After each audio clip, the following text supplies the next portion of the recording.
Letter 7. Portsmouth, November 8, 1795.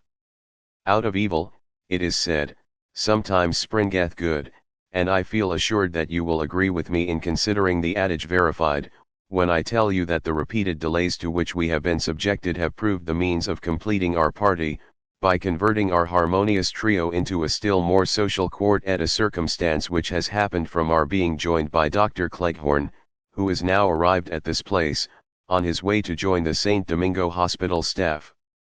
He is a pleasant, well-informed man, and of good professional abilities, is brother to the professor of anatomy at the University of Dublin, and nephew to the celebrated author on the diseases of Minorca.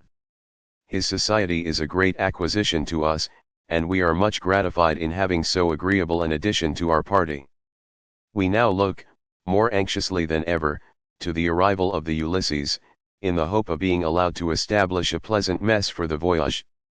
On the day of Dr. Cleghorn's arrival at Portsmouth, it happened that he met me walking in the street, when, without any introduction, he directly accosted me by name, and, on my seeming surprised at being so addressed by a stranger, he remarked that my face was very familiar to him, from having seen me often at the classes in Edinburgh.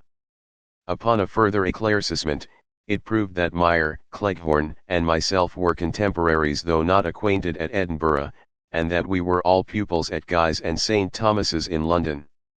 We are now met again under circumstances calculated to create a durable intimacy, and we hope to remain associated until the calls of service shall require our unwilling separation.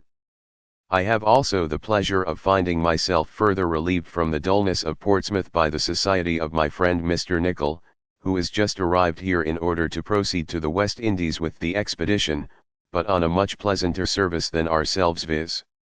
that of taking possession of some estates lately left him as a legacy, in the island of St. Vincent, and from which he has the prospect of obtaining an income of several thousands per annum. With our newly arrived friends, we have repeated our visits to the dockyard, the Hassler Hospital, and the Fortin Prison. The wounded and shattered Tigre again arrested our attention. We also went on board the Bellerophon, and an immense ship now building, which is intended to carry upwards of 100 guns. At the prison we met with a striking example of the numerous and sudden vicissitudes to which persons are liable who are exposed to the hazardous chances of war. Observing among the prisoners an officer who had lost his right arm, we were led to ask some questions respecting him, when we learned that he was the very lieutenant who took possession of our ship of war, the Alexander, at the time she fell into the hands of the French, and that he had afterwards been taken in one of the ships captured by Lord Bridport's fleet, and had lost his arm in the action. Thus the man who, but a short time ago, rejoiced in victory, is now humbled by defeat, and has the sad mortification of being confined a prisoner, with the loss of a most important limb, and the melancholy prospect of being a cripple throughout the remainder of his life.